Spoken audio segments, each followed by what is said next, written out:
houses in home sate the unending hunger of those most vulnerable, unsuspecting. They feed on our desires, our pain, so much pain. And to wallow in such pain, it is a hideous thing. Isn't it strange how everyone here desires their homes to be haunted? Hello and welcome to another book review video. So that was a quote from the book that I'm going to be reviewing today, which is a book called Linghun. I am going to butcher these Chinese names. There's no pronunciation guide in this book, so I'm having to wing it. So I apologise in advance for the butchering I'm going to do of names, etc. But yeah, this is... wow, you really can't see that. You can see the cover better when I have it like this, sort of on an angle, so the foil doesn't reflect all the light that's in here. But yeah, beautiful cover. And this is one of the special editions that came in the November Twisted Retreat horror book box. I say one of because this book box actually came with two. I just haven't got around to the other one yet. And this is a heavy subject matter read. It deals with how people deal with grief, how people deal with the death of a loved one, and how it makes them feel, and how those that are left behind react to feeling like this, and the things they have to go through. Now this does have a content warning. Its content warning is listed inside, and it is abuse, child death, graphic imagery, racism, trauma and violence. Which sounds a lot worse than it is, because I read this and half of those traumas, half of those, I don't know, trigger warnings, irrelevant. I didn't even notice them in this. Violence is a little bit touched on, but not so much. Trauma, yeah. Alright, yeah, it has the trauma of dealing with grief. But in a way that you would find it like, oh, I can't read this because of these content warnings. I would say they're mild warnings at best. Now this story is told by three different point of views. We have the main character of Wenkui, or Wenki. I'm going to go with Wenkui because that's how I heard it sound in my head while I was reading it, however wrong it might be. And the other characters of Liam and Mrs. We don't get to know her full name until really near the end. She's just known as Mrs. And we begin the tale with Wenkui. I'm so sorry. And she and her family have just moved into the new neighbourhood of Home, which stands for the Homecoming of Missing Entities. And this is a move primarily orchestrated by her mother, who is very forceful in coming to this place, as Home is a neighbourhood specifically for families who want to be haunted by a lost loved one, and it is ruthlessly marketed as such. And within the very first chapter, we are introduced to the three characters of Wenkui, her mother and her father. And these three characters display very different stages of grief and what impact that has on each one of them. And it is very different. So Wenkui's older brother has been killed a few years ago. And Wenkui, being a toddler at the time that her brother was killed and now being older, finds moving to Home extremely difficult, extremely hard, because one of the conditions of moving to Home is that everything is left behind. There is no technology. Well, I say no technology. There's nothing from the outside can get in. So you are really encased in this bubble, like a protective neighbourhood bubble. There's no internet. The schooling is all sort of, you're taught subject matter that was like in the 1980s. It's a comfort neighbourhood. I think the only one that actually goes out of this neighbourhood is Wenkui's father, and that's because they have to have a job to have the money to still pay for the home that they've called their brother's spirit to, because there is no other option. At least for her mother, there is nothing nothing else for this. And we find being in Wenkui's mind that she doesn't understand how and why her mother won't let her brother's spirit rest. Even when it's been a few years, it is still raw, and feels that moving to this place is not going to help. Not going to help at all. And she doesn't understand why her mother is so fixated on being here and bringing her brother back. Now, her father is something different. Now, he seems quite more of Wenkui's kind of thinking than her mother's, but he seems resigned to just let this play out, let his wife have everything she wants, everything she needs to get through this, and he hopes that on the other side of this, the woman that he married, the woman that he loves, will return to being that same person, because she's not the same person at the minute. She is still going through this trauma, and it is still raw for her as if it happened the day before, and she is holding on to this hope that by moving into this house and bringing the spirit of her child back, she never wants to go anywhere else. This will be her home. And her mother is almost fervently obsessive in this one goal of bringing back her dead child's spirit, no matter the cost. She cares about nothing and no one else, not even the living child she still has. She doesn't really want that one. She wants the one that's dead. Her favourite. And this is a quote from the book. "My brother was always the golden child, the one who carried the family's honour, the one who would have carried the family name as per tradition, unlike me, who will only carry the name of my husband if I marry. Mother and father often tried to convince me that they are not as traditional as their parents, yet they doted on my brother, the firstborn son, and often forgot about me. They still do, even though he's gone. I'm convinced that had they been offered the choice, my parents would have traded my life for my brother's with little hesitation. At least mother would have, and probably still would if given the chance." Now, like I said, this is some heavy subject matter. Now, our other character, Liam, he is quite a focal character along with Wenkui, and he is what is commonly referred to in the neighbourhood as a lingerer, meaning that him, his parents, and a multitude of other families who have no home in this neighbourhood, they camp out on these houses' lawns.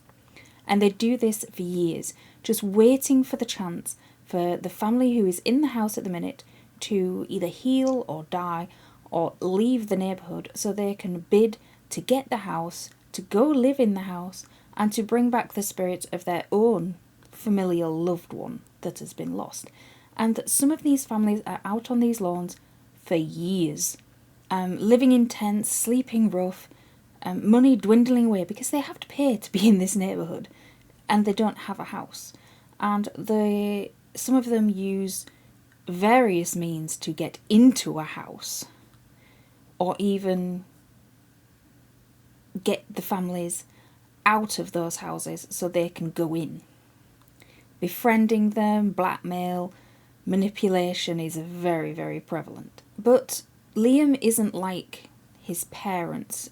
He is more disillusioned with this way of living. It's no life, essentially, and he knows it's absolutely no life at all.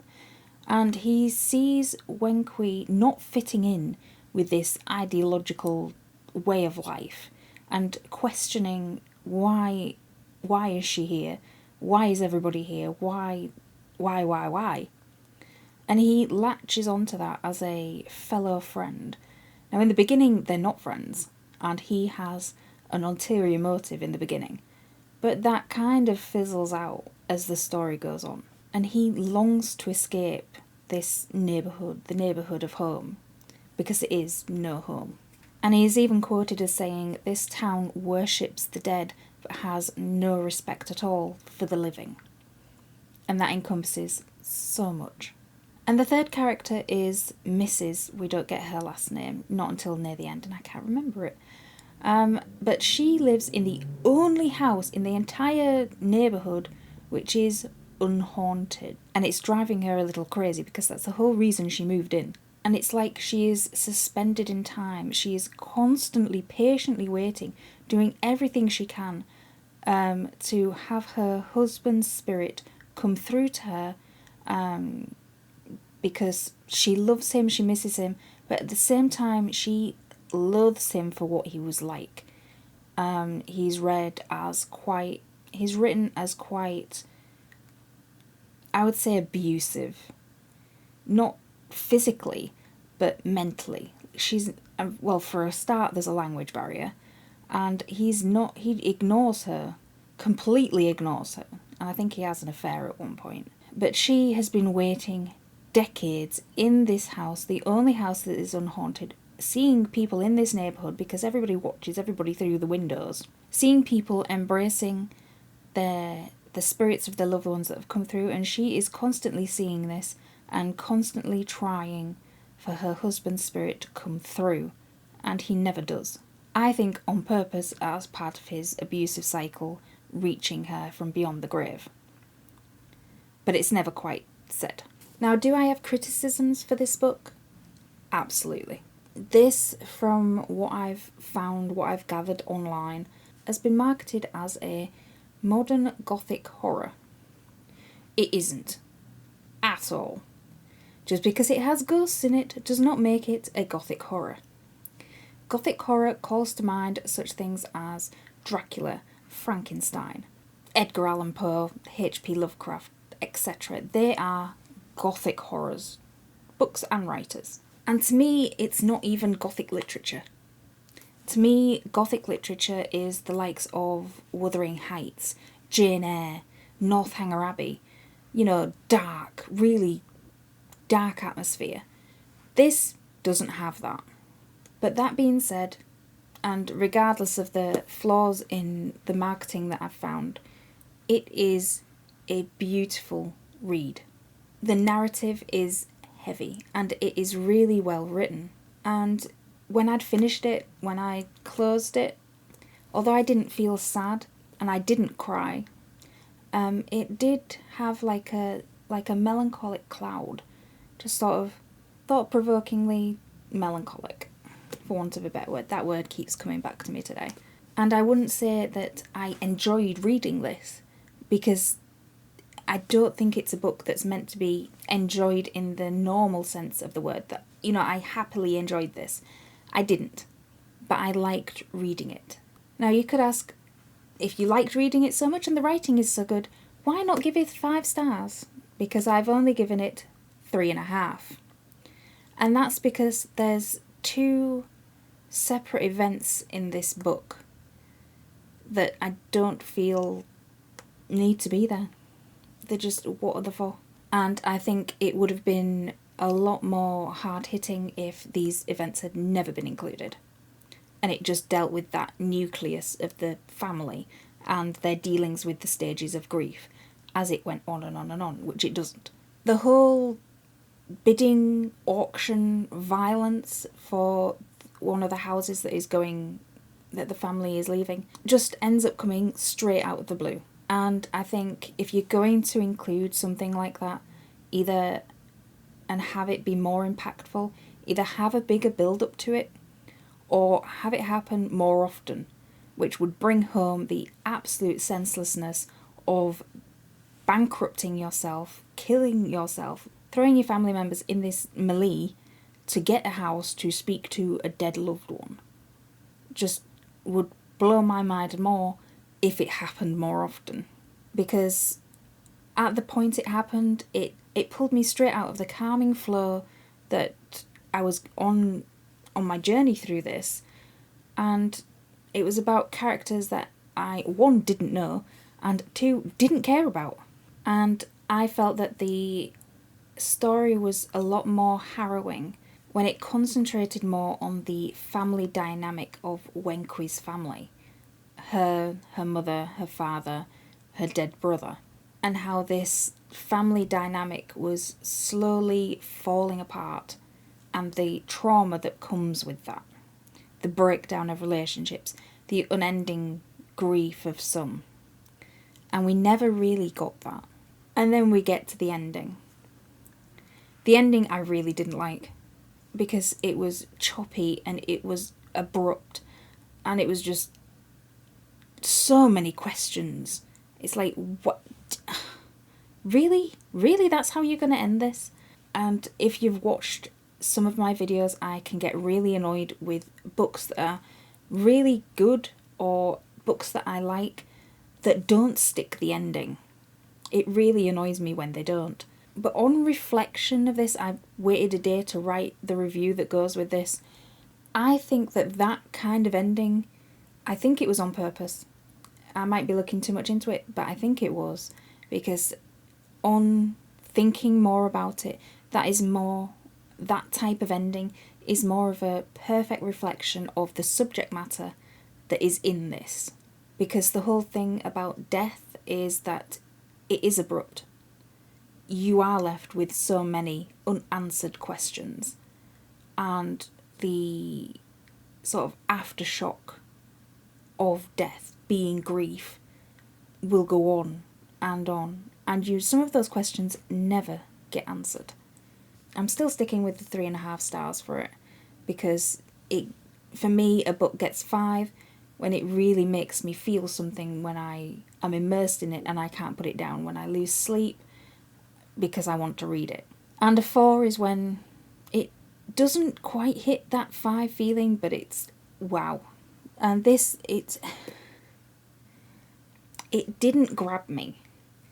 It made me feel blue,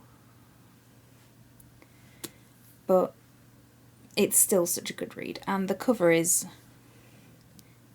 beautiful. It's kind of suede as well. It was moving. That's the word I'm looking for. It was moving. It was a moving read. But was it horror? No, it wasn't horror.